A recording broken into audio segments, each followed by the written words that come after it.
Hello guys, welcome to our channel.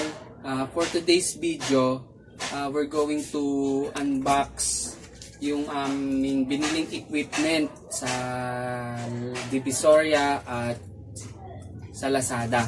Na itong equipment na to ay gagamitin namin sa aming milk tea business.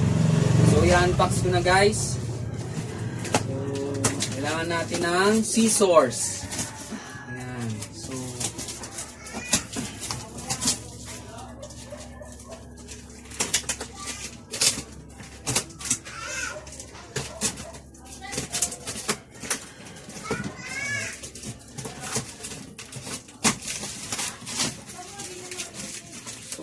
Ito na yung itsura ng top part ng cup sealer machine. Kalisin ko na siya sa box para mas makita mo yung clear view ng equipment. So guys, medyo mabigat lang siya dahil ang weight nito ay nasa almost 15 kilograms.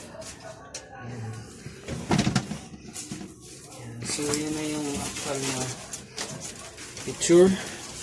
Tuturo ko na sa iyo yung mga parts ng cup sealer machine na ating gagamitin. Una, itong nakikita nyo is yung handle. Yan. So ikakabit natin siya dito sa gilid ng cup sealer machine. Yan. And then pangalawa is yung adapter. So yung adapter natin ito. So yan yung gagamit. Sasaksak natin para magamit natin siya. So sa adapter kailangan nung ito. So bumili na rin kayo nung niya, pinakasaksakan kasi siya, tatlong 3 hole o yung butas niya. Ayan. So pangatlo yung film. So yung film natin cost niya is 650 pesos. So by the way guys, ang cost pala nitong machine lang, cup sealer machine is 3,350 plus the the film 650 pesos. So yan. And then andito yung power on and off button. Ayan. So the heat light and the temperature light, then the controller. Ayan. So pagka on natin, mag-on yung yung green light, then ready na yung film pagka naka-red light na siya. So yan. So ito guys yung niya, lagyanan ng cup. So yan.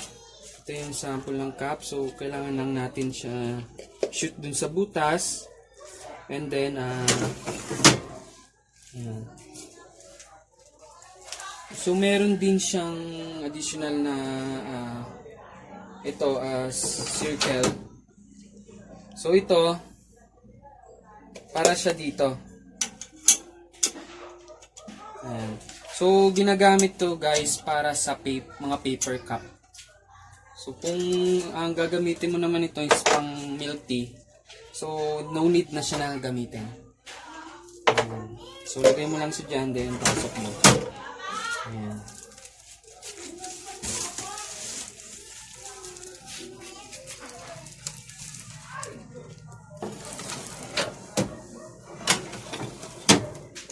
Ayun, by the way guys, itong film pala is kaya niyang makapag-seal ng cups, at least 3,000 cups. Ayan. So ngayon, itatry na natin yung cup sealer machine. Ayan. So I have the adapter. So ayan, isasaksak ko na siya dun sa cord. Ayan. So kung nakikita nyo, ito yung power on button, on and off. Ayan. So nag green light na siya, ibig sabihin working na siya. At antayin lang natin na umilaw yung red light for temperature light. Yung controller pala, siset natin siya ng mga 250, at least 150. Ayan.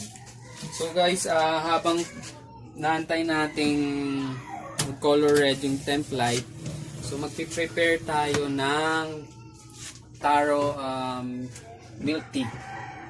So yan, mamaya guys, try natin yung cup sealers machine.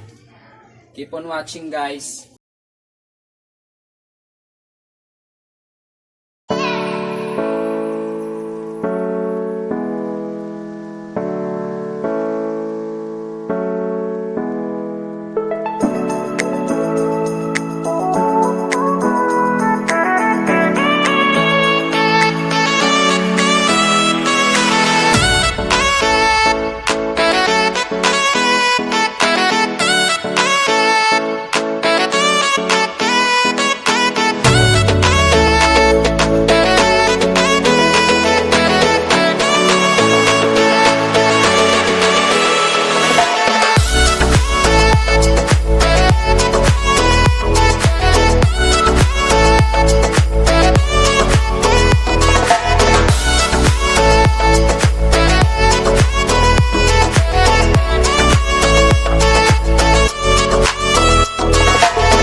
Try na natin subukan yung cup sealer machine. So kung makikita natin, naka red light na siya, so meaning okay na siya.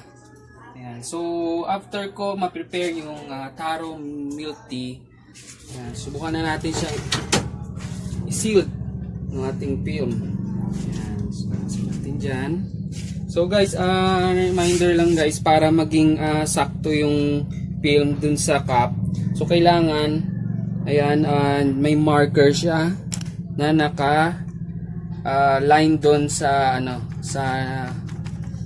sa gray na gray color. Ayan. So ayan, papasok na natin siya. Ayan.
Today's video, mag-unbox po tayo ng order namin sa Lazada. Ito po ay in-order namin noong November 5, then dumating po siya ng November 9. Almost 4 days transaction. Okay? Huwag na natin patagalin. Buksan na natin agad.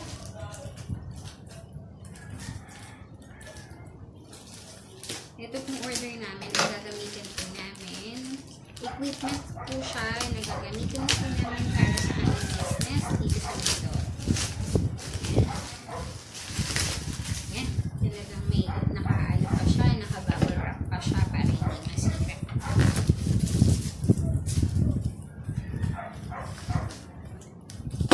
Para sa mga gustong bumili din ito, isasama ko yung link nung in-orderan ko sa Lazada sa description ng video na to.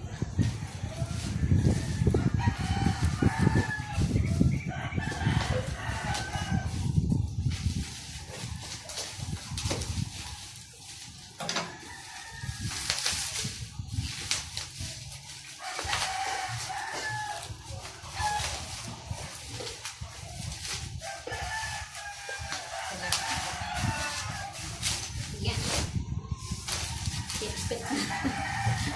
Ayan. Ito siya, potato twister, slicer.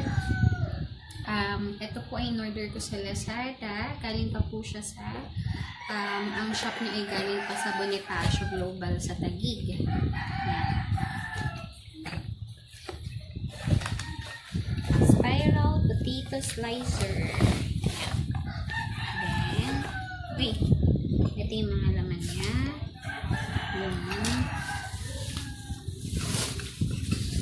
Yung cutting machine. May 2 stick. Tapos, may manual. At meron din pang... Okay guys, try na natin siyang gamitin. Then, nakabit ko na pala yung handle niya. Ayan. Kinabit ko lang siya dito. Tapos, para magamit natin siya na maayos, kailangan natin siya i-lock. Ito yung base niya. Ayan, may pang-lock siya dito. Para hindi mag-move yung machine. Ayan, push lang natin siya ng matigas. Then, yan, para hindi na siya mag-move. Then, ito, may lock din to para maikot natin itong screw regulator niya. Yan. Tapos, meron ako ditong patatas. Just gagamitin ko yung libre niyang stick. Yan. Tapos, ito yung pinaka-blade niya. Ilulusot lang natin yung stick dito sa blade, sa gitna.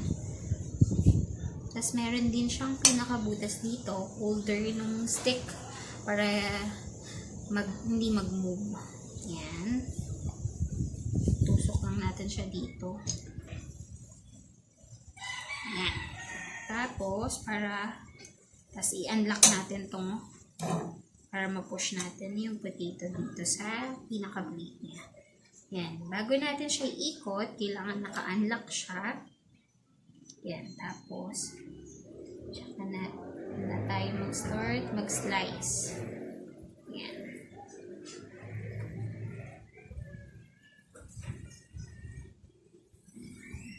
Sobrang nipis ng... Yan.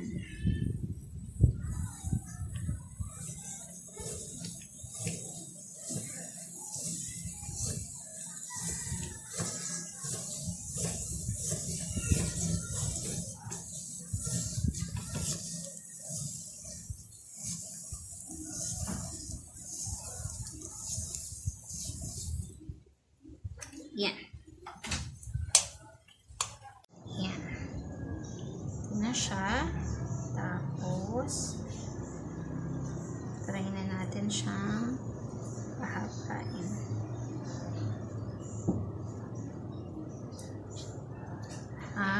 Yun.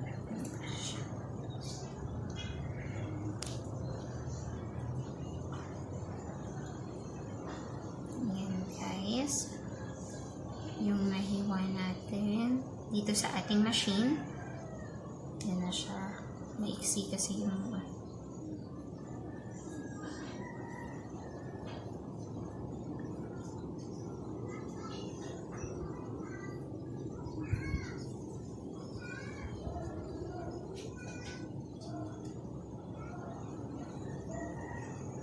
yan.